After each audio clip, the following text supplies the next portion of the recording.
ដើម្បីវិថាយើងយកគប់មកដុតធ្វើជាគប់ប្រើប្រាស់បានផលប្រយោជន៍ហើយយើងត្រូវកាត់ស៊ី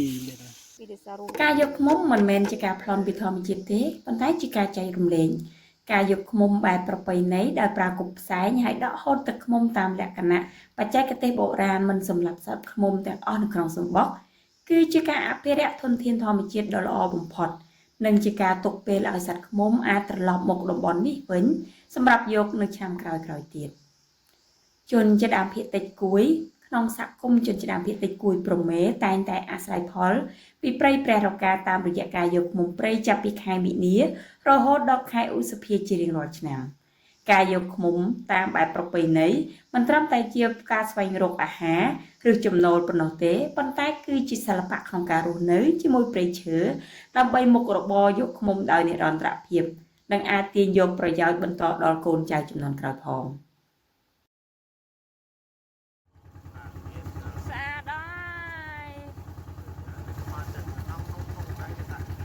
ជារៀងរាល់ឆ្នាំនៅរដូវប្រាំងពលរដ្ឋរស់នៅតំបន់ព្រៃភ្នំមួយចំនួននៅក្នុងប្រទេសកម្ពុជាតែងចូលព្រៃដើម្បីដកហូតអនុផលព្រៃដូចជាឃ្មុំ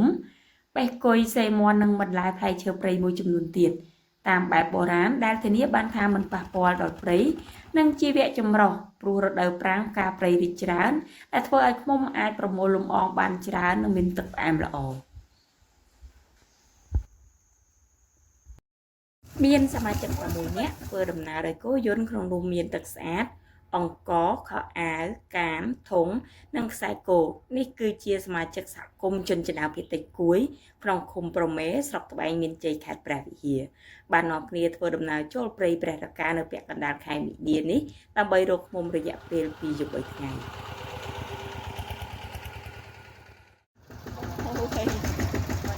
អ្នកម្នាក់ប្រឹងសម្លឹងតាមដើមឈើខ្ពស់ទៀតដើម្បីរកសម្បុកទឹកឃ្មុំ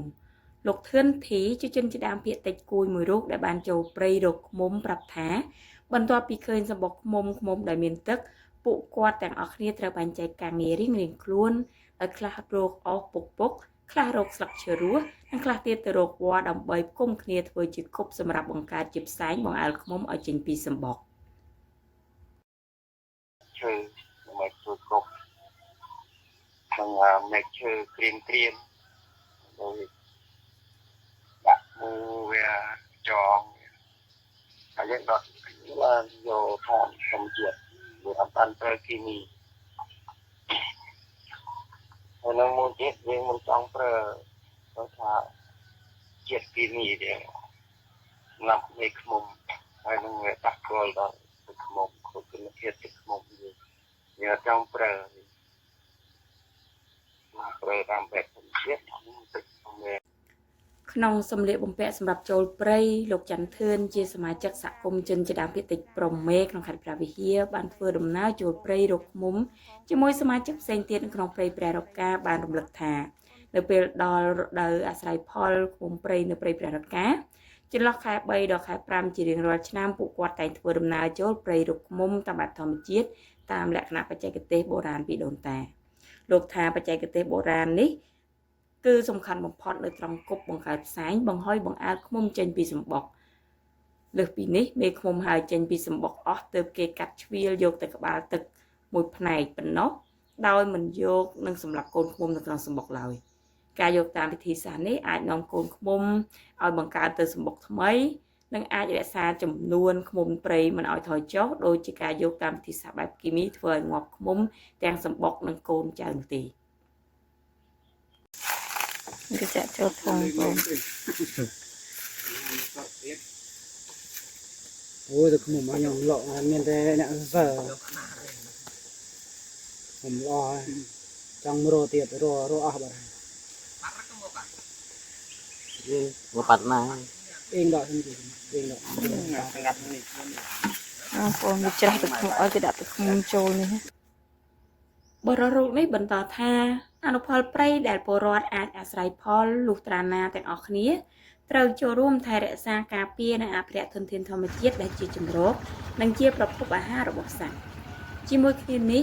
ការដែលសហគមន៍និងពលរដ្ឋដកហូតអនុផលព្រៃរួមទាំងចេះគិតគូរដល់ផលប៉ះពាល់ជាធំអាចនឹងធ្វើឲ្យជីវភាពពលរដ្ឋនៅក្នុងតំបន់ជុំវិញមានស្ថិរភាព